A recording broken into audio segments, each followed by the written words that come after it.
Hey guys, so today is the second episode of Aviation World Schools, and today I visited Aviator College.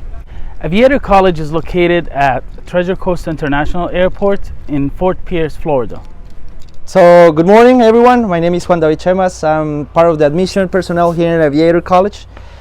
Today we're going to show you the installations. I hope you enjoy, and any question you have, please just let me know, okay?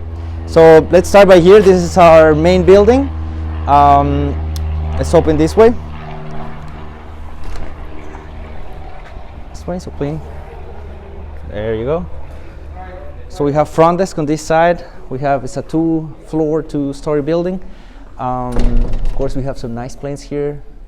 Dreamliner, an Airbus A380 right here. On the right side, we have what it's called bookstore, and it's also where people get their mail. Okay, so basically, when students, all students that live in campus are going to be receiving the mail right here. So there's no theft or there's no anything lost. Okay, so we all receive the mail here, and students come here with the line and they receive their packages. Okay, if they buy from Amazon or things like that. Let's continue this way. Say hi to Oscar.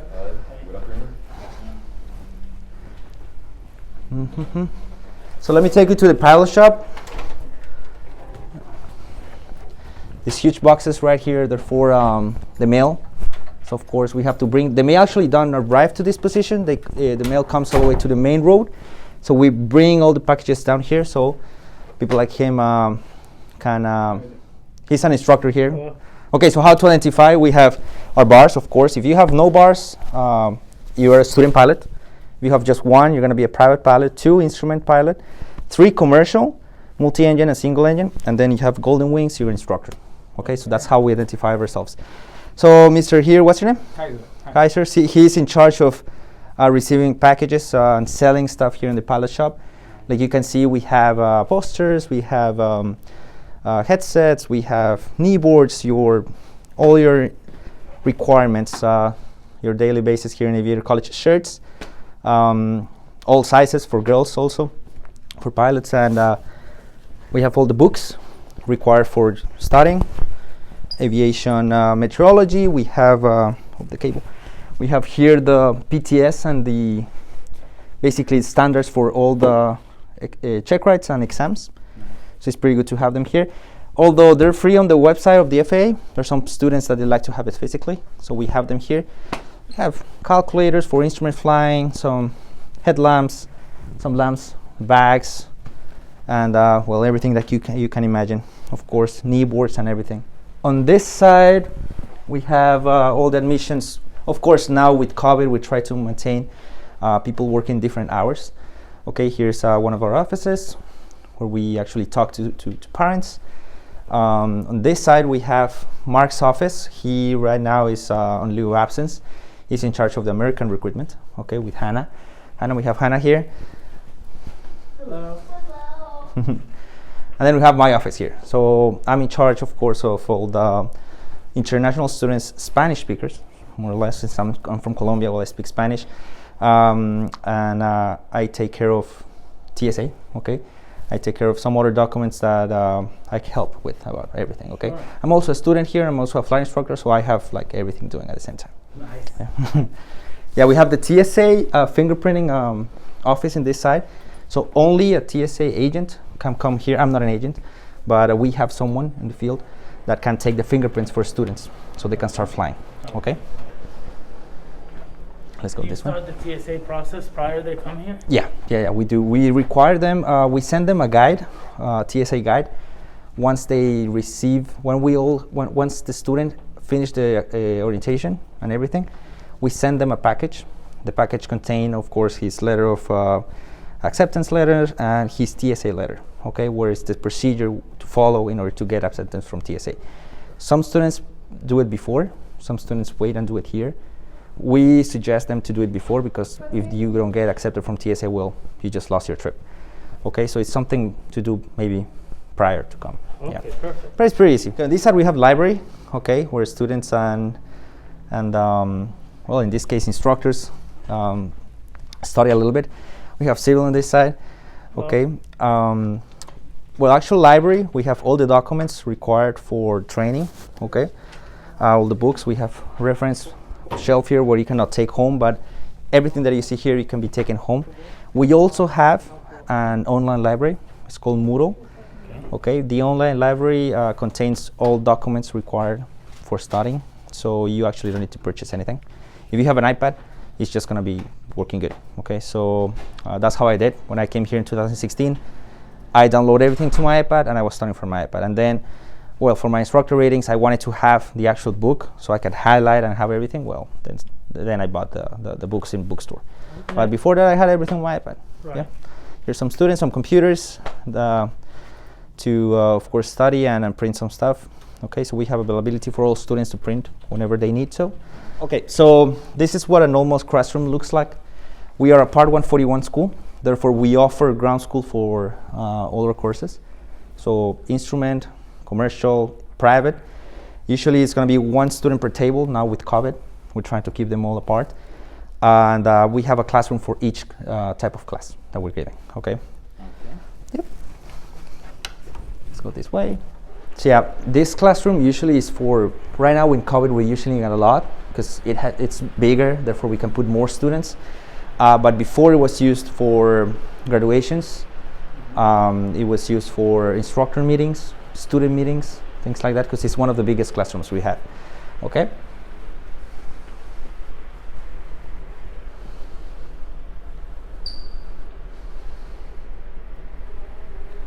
Yep, all right.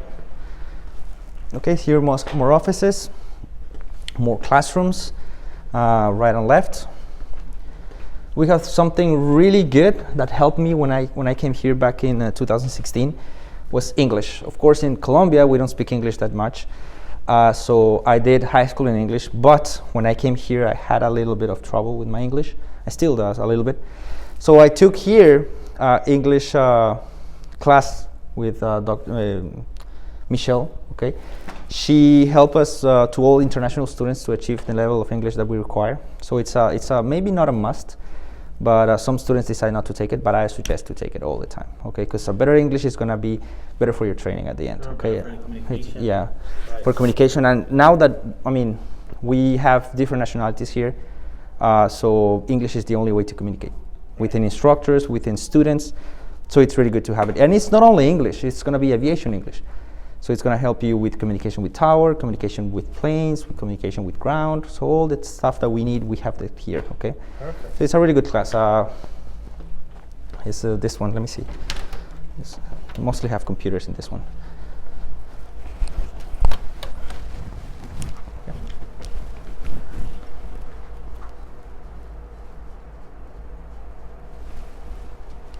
And all the airport diagrams that we try to go while flying. Orlando, that's Miami, Miami.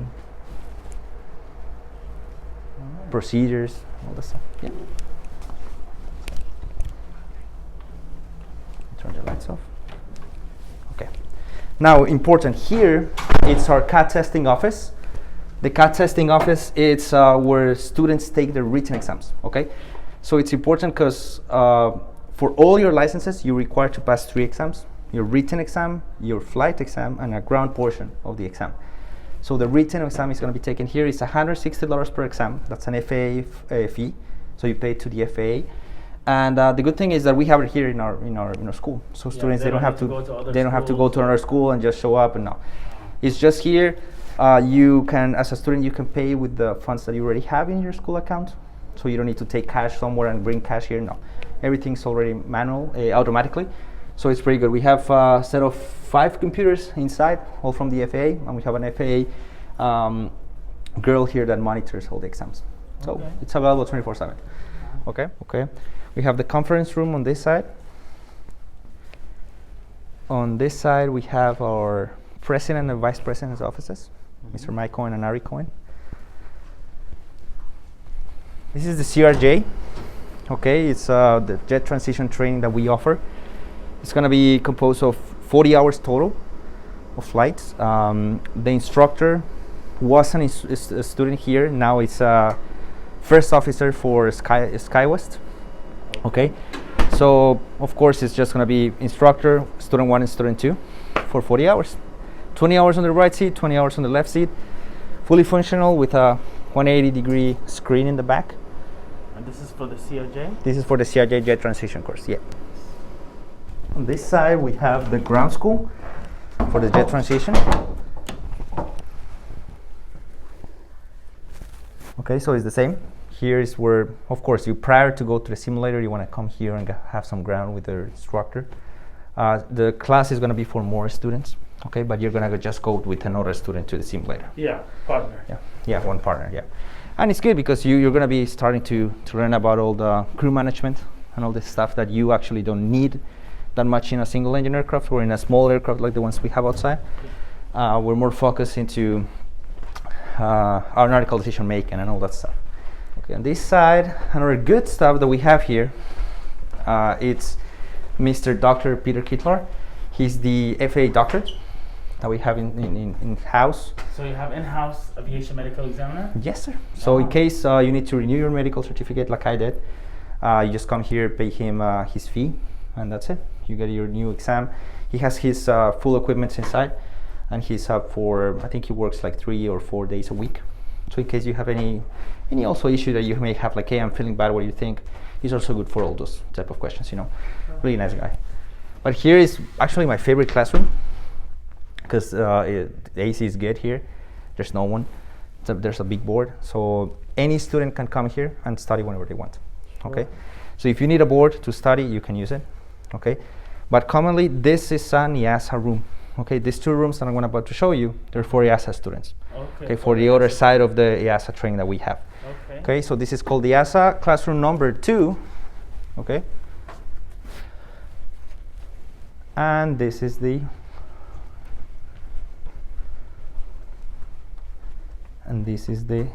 EASA classroom number 1. Right now they're having an exam. So this is the classroom that I talked to you about. They have the cameras and everything to take the exams. So here's where they take the ATPL classroom. Okay, this is one of the biggest rooms that we have. Nice. Okay, now let's go downstairs. Let me take you to a cafeteria real fast.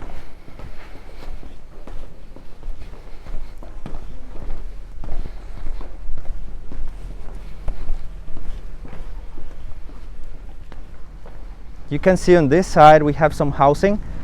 Maybe we can walk a little bit later. Once we finish, we can go all the way there. Please. This is housing where students live. That's a pool right here. So the accommodation is exactly right. It's right here, yeah. So we have 3. This is one of the 3. This is main campus.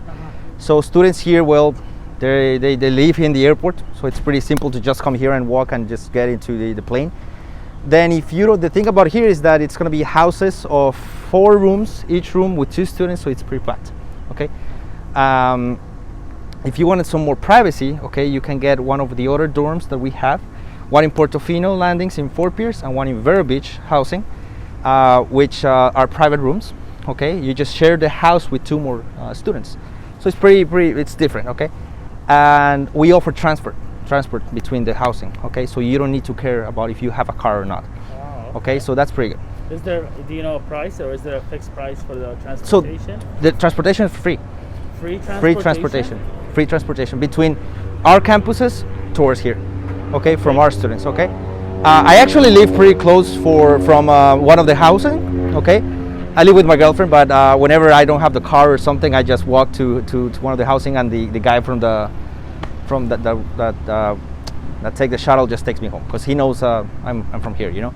And but yeah, we also take the shuttle Walmart, so students can do the groceries. And the Walmart area, they have some restaurants, they have some entertainment, they have a movie theater, they have a gym right there, so they can use the shuttle to go and come back. So we offer that to students, and that's it. Of course, it's much better if you have a car, okay, because you can go anywhere you want. But maybe sometimes having a car is expensive, and maybe for some students it's hard to get the car the first month they arrive here. So what I suggest is come stay with us 6 months, maybe a couple months, see how everything deals up with your training, then buy a car, then look for somewhere else to live. Maybe if not, just stay with us because we can offer everything that you need. Okay, so cafeteria here. Usually this was packed with people. Back in the time we used to have couches here and like a little lounge, but now with COVID we just You see just only two chairs per table. Everything that you have here, you can just purchase it. Either 3 ways. You can add money to your account here by cash. You can pay with your credit card, or you can pay with your actual account. Okay, and you just scan it, beep, and then you go. So okay. That's it. We don't offer food. We used to offer food, okay, in school. That table was for a buffet that we used to give from students. But the thing is that since COVID came, we tried not to bring as much people here to the actual cafeteria.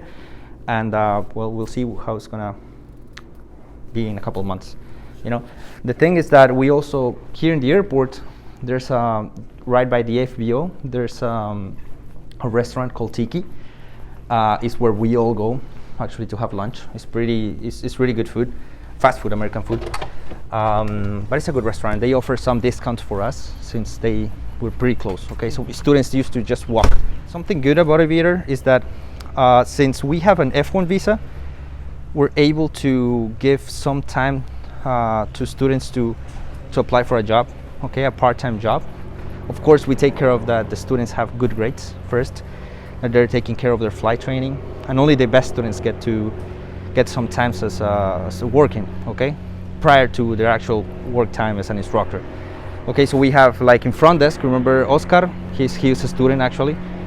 We have here Mr. I forgot his name, but he's a student also, and he's working, helping with the shuttle, okay? And once we go inside, the temperature guy is a student. We have someone working in front, in dispatch, also a student. Okay, let's go this way. Okay, Mr. Pedrito. Actually, he's one of my students. Yep, temperature. What's your number? 18. All right.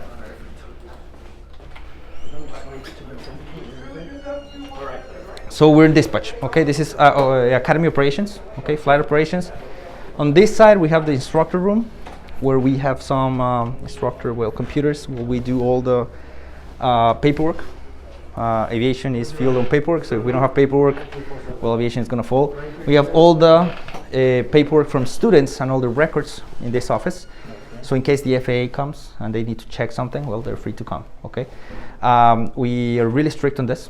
So paperwork is a really big thing in Aviator College.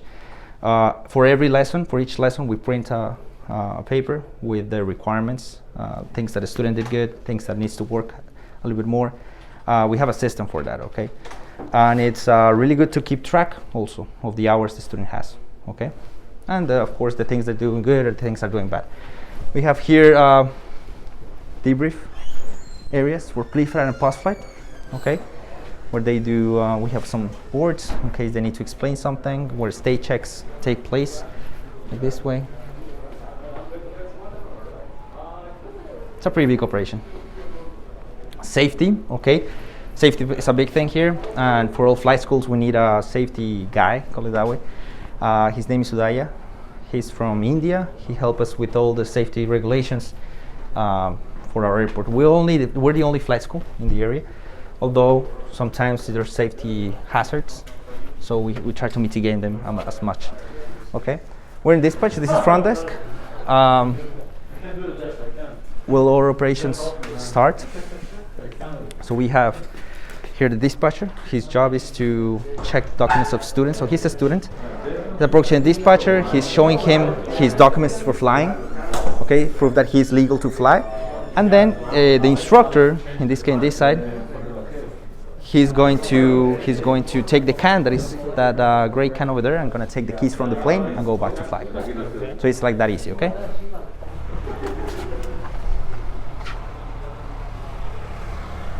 Okay, this is our flight line. Okay, so everywhere where you see a T on the floor, a yellow T, there's a plane right there, okay? Most of them are flying because it's a beautiful sunny day in Florida. Right. So, but let me take you to the new planes. Okay, we have mostly Piper aircraft. Okay, we have Piper Archer TX. All these ones, we have a total of 10 new aircrafts that were built between 2020 and 2021. The newest are these 4 right here. There's 1, 2, 3, 4 right here. They will arrive to us January this year. Okay, all these ones right here arrived December last year, so they have low hours. Most of them, they don't have not even 1,000 hours. But let me show you. Okay.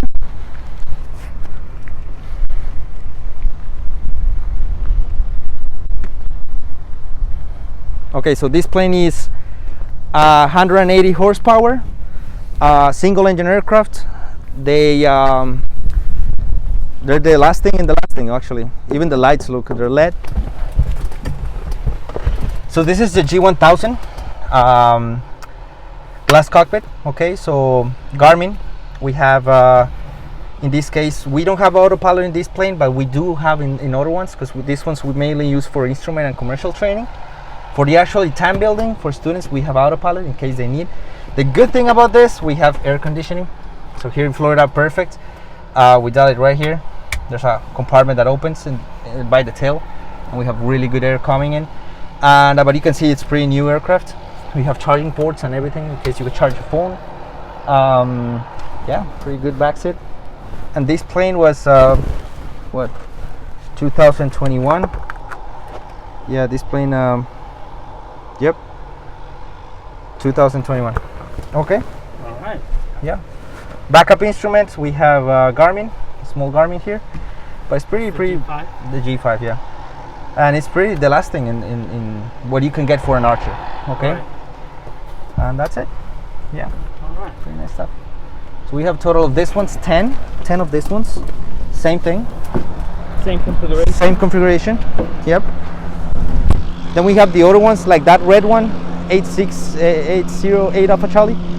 That one is also from our school, but they don't have air conditioning. They have autopilot. Okay. And if you see Alpha Charlie in the call sign, it means Aviator College. Oh. Yep. So these ones are our own aircraft. Okay. These ones are all our Archers, but the difference is that these ones, instead of having G1000, they're 6. Okay, they're mostly used for EFT, European Flight Training. So this one's right here. You can take a look at this one.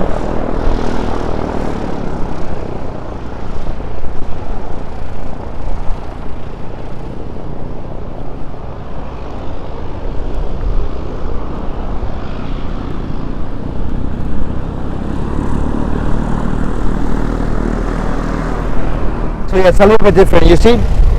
Basic instruments.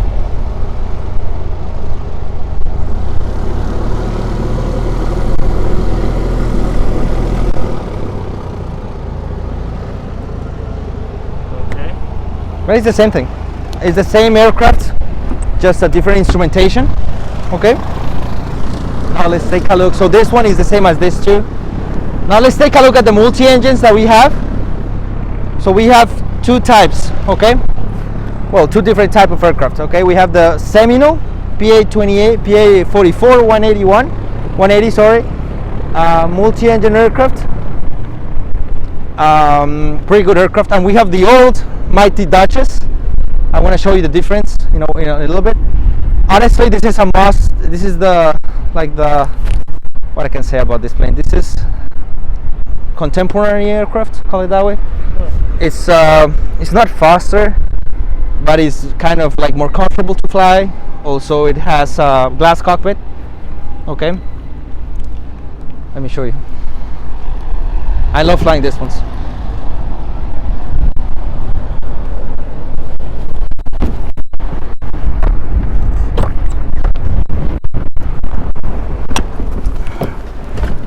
So yep, this is an Aviation. So instead of having a G1000, it has two G430s. They are connected to these Aviation systems.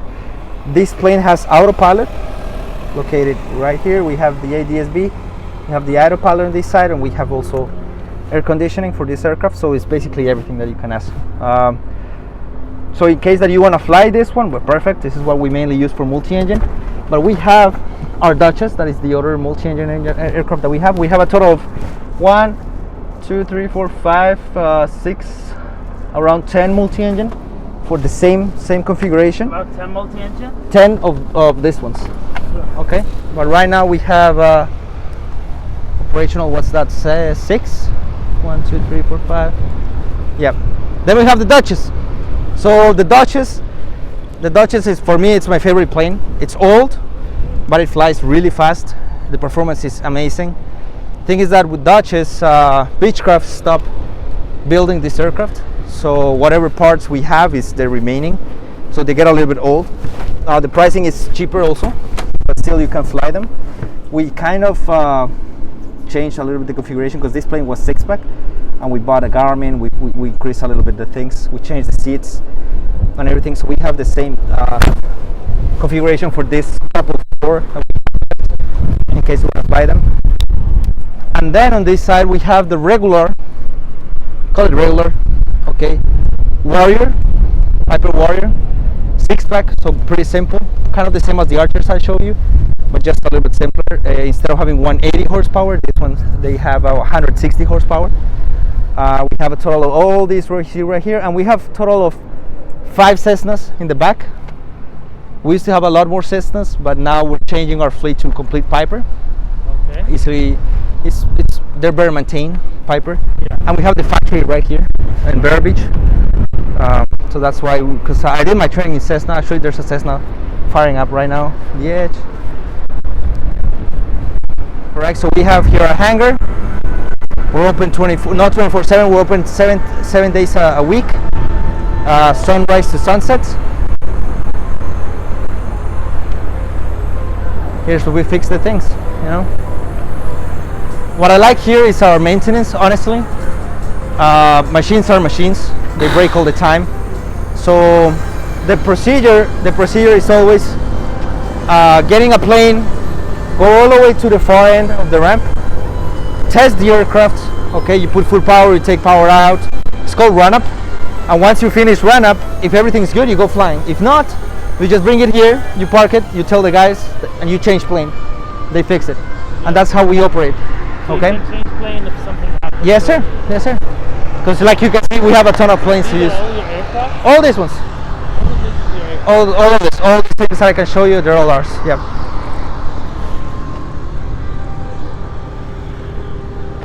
We have 3 runways. Okay, opposing runways, of course.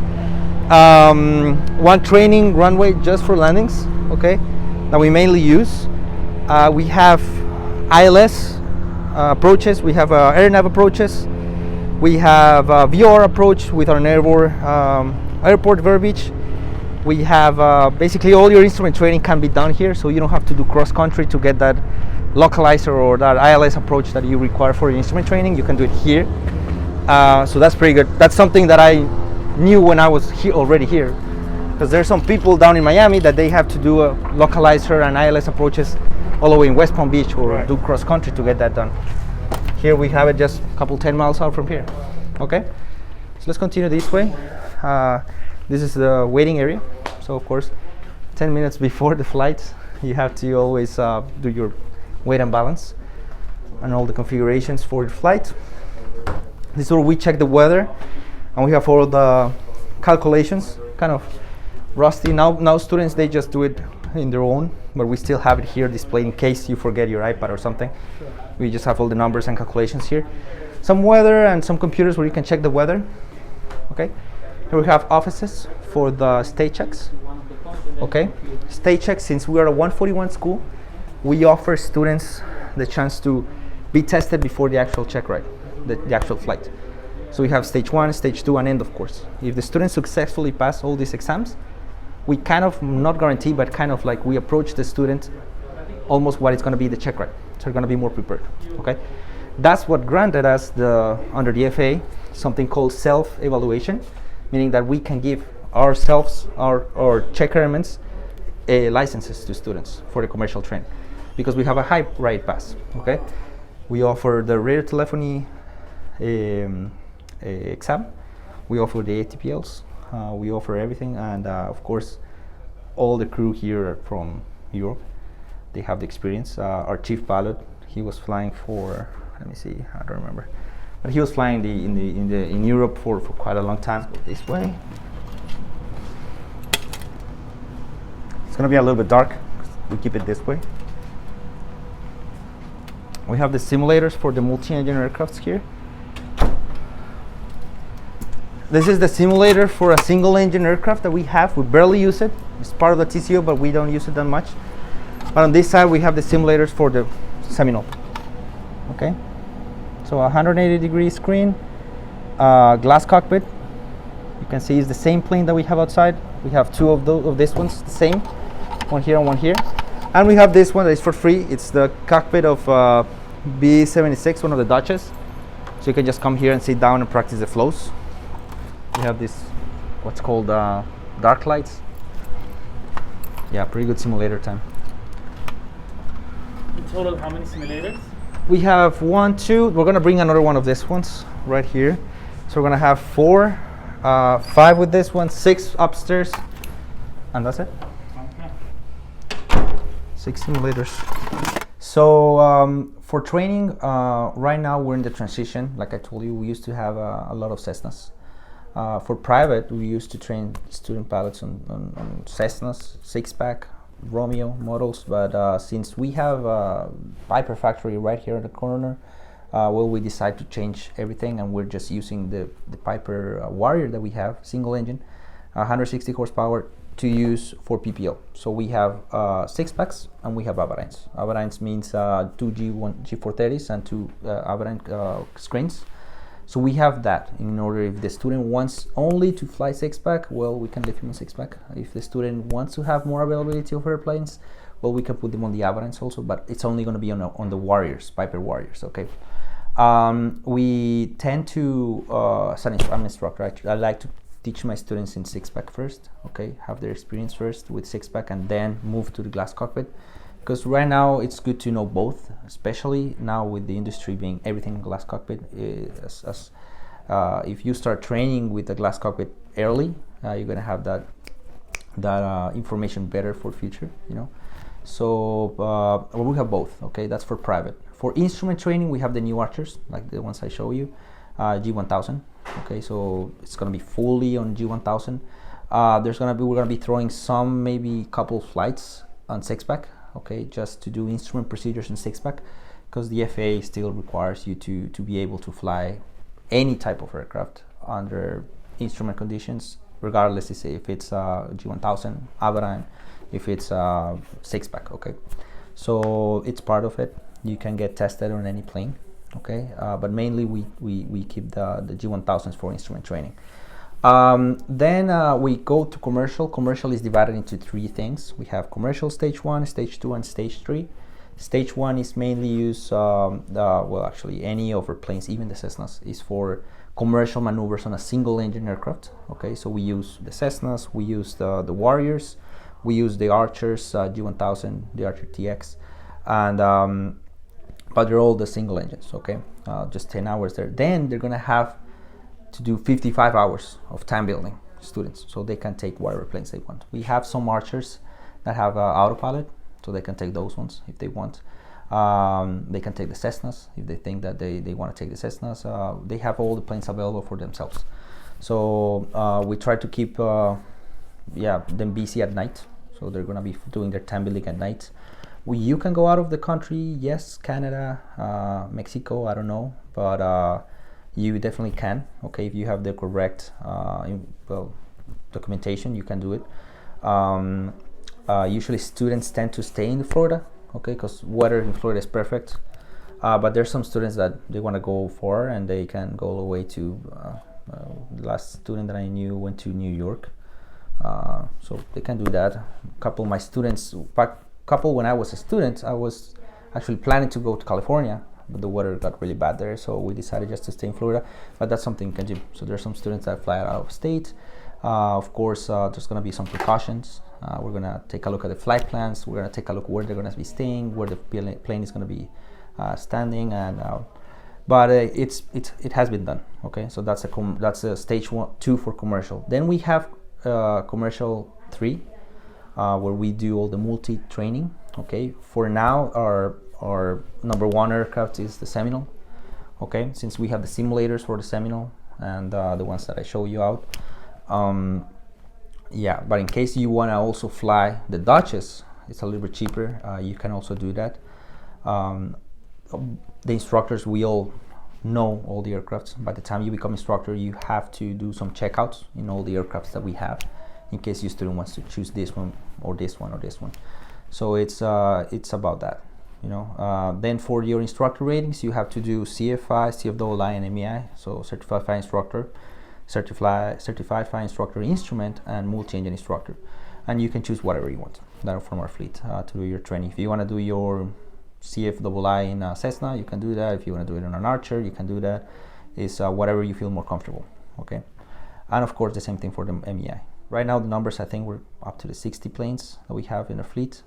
Of course, we have our own maintenance, so that's pretty good in case, like I told you, engines fail, or well, not engines fail, but things fail.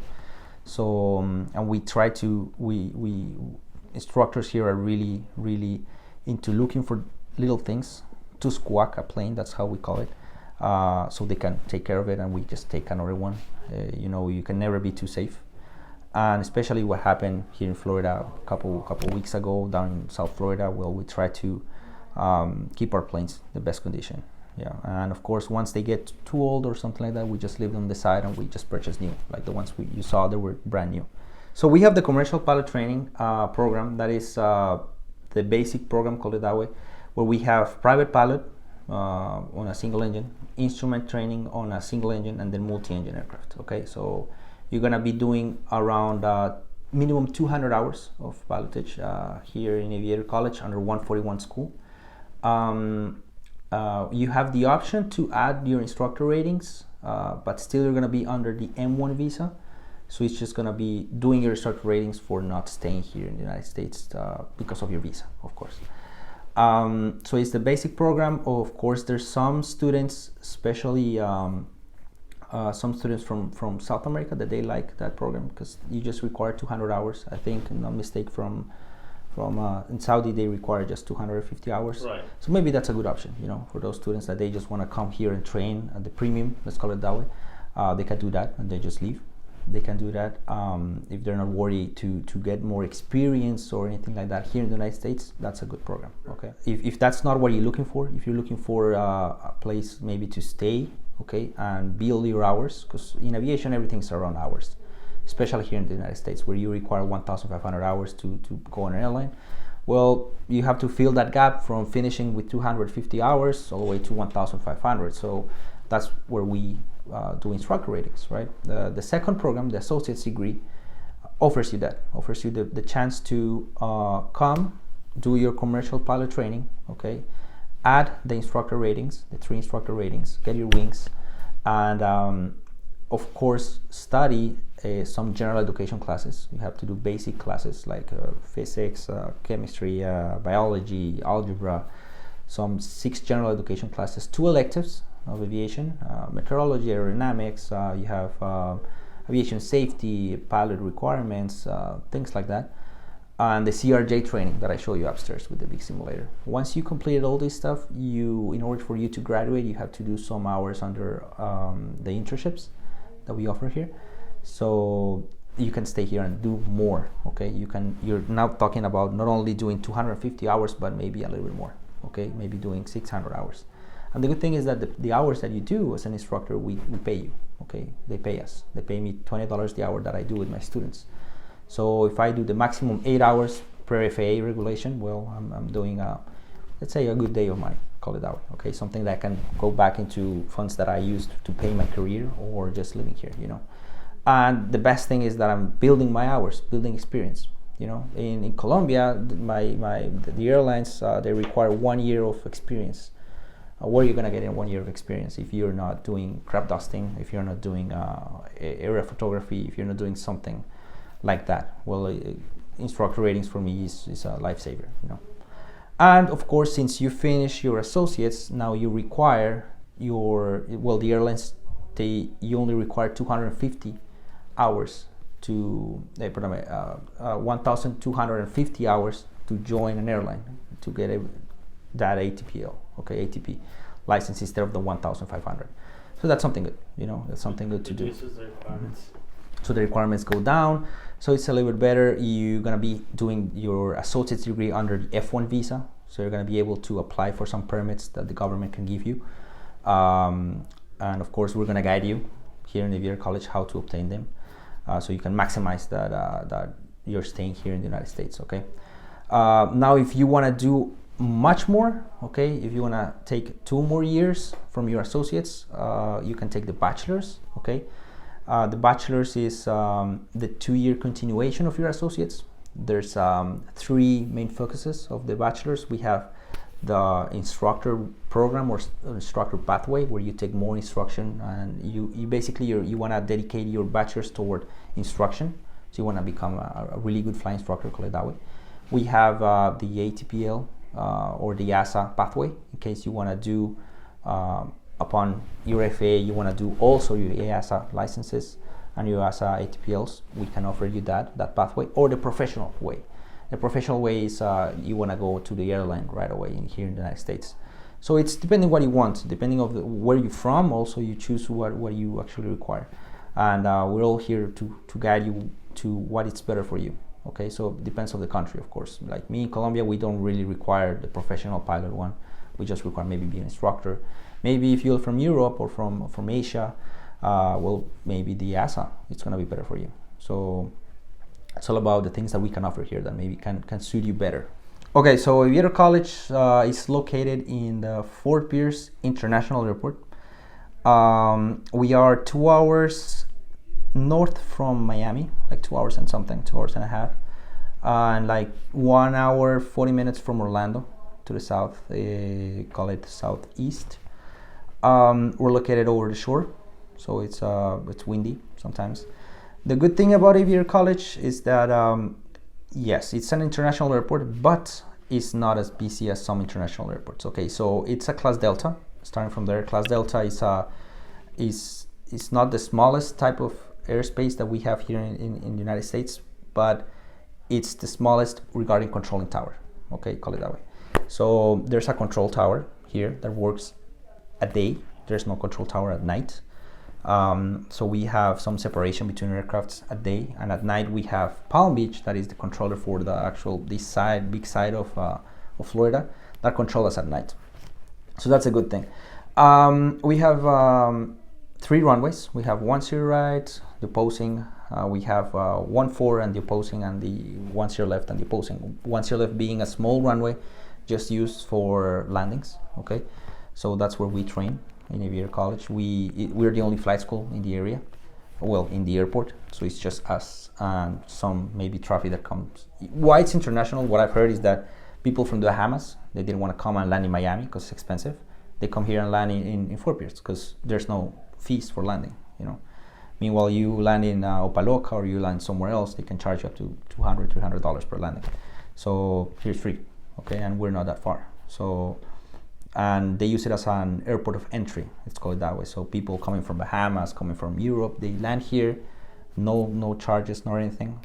They do immigration here and then they fly inside the United States. So it's an airport of entry. That's why it's an international airport. We have minimum traffic, call it that way. Back when I was a student, actually it was pure luck that I actually end up here, because when I did my time building to Daytona, being a student, I saw myself waiting over like 20 minutes in the whole short line of Daytona International, and I cannot understand how people train there, because it's a huge amount of volume of students, of actual big aircrafts landing all the time, IFR traffic, things that we don't have here. So at the end of the day, we were trained to be able to handle those type of airspace because we go, okay, but it's not on a daily basis. So it's going to take us shorter time to finish our training, okay, but still we're going to cover those areas that we need to understand, like going to those airports, okay.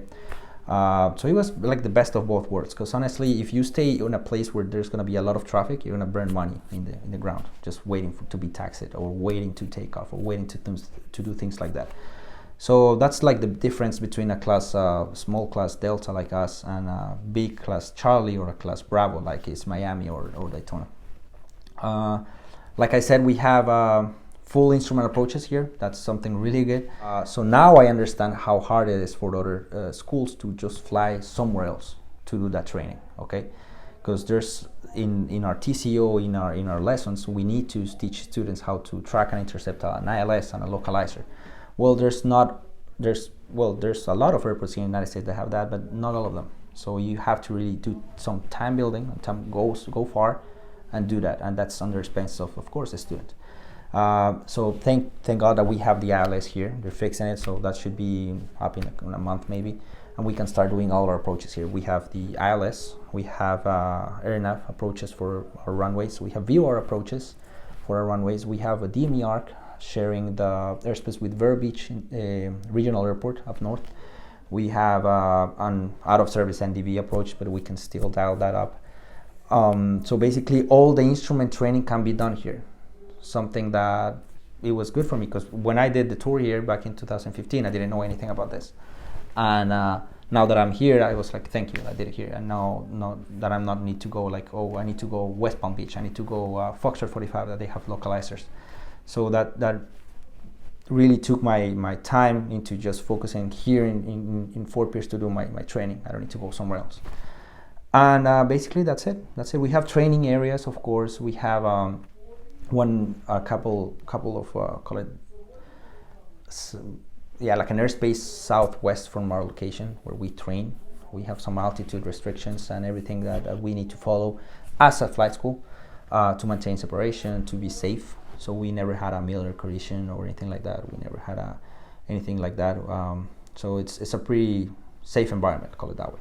Okay, we are a big operation, of course. It was so big at a time that we had to take all the instrument traffic or the instrument training at night.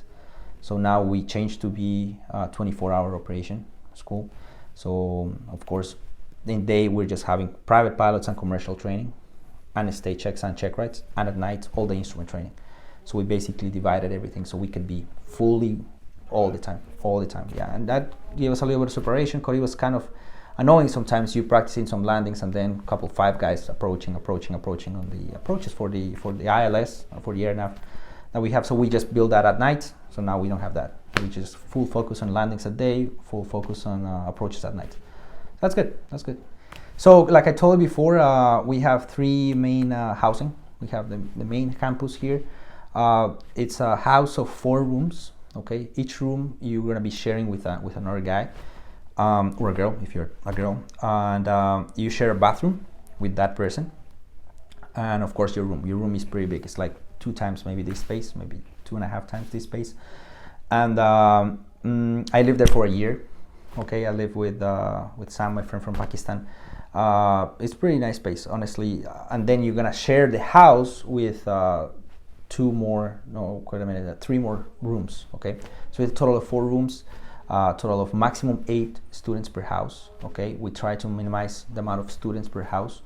Right now, in the center of the house, we have a TV, we have microwave, we have oven, we have everything that you need to cook and do all your stuff. We have a TV for the PlayStation or whatever you're gonna have. We have in here we have a pool, we have a tennis court, we have a volleyball court, and Sundays we offer students a chance to go and play football, soccer.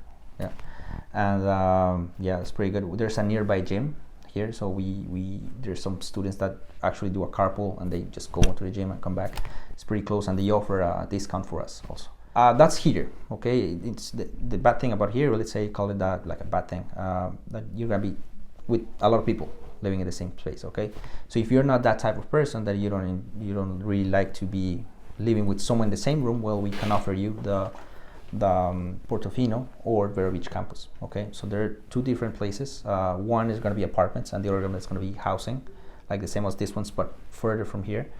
We offer transportation, so in case you don't have a car or a bike or whatever, then you just take the shuttle that we can offer for free, and you come with us. I mean, that's it. We offer the transportation also to Walmart from Fort Pierce. So if you need to do groceries, you can get that shuttle. If you need to go for just want to have to a restaurant, or you want to go just to a movie, whatever, we offer the shuttle. Okay, the shuttle works, if I'm not mistaken, every 2 hours back and forth. It's just 15 minutes from here, both campuses, so it's pretty good. The private campus that I was telling, the other 2 campuses that I was telling you about, Vero Beach one and the Portofino one, they are one is an apartments that you're going to be sharing the house with between three people, but each room is going to be separate.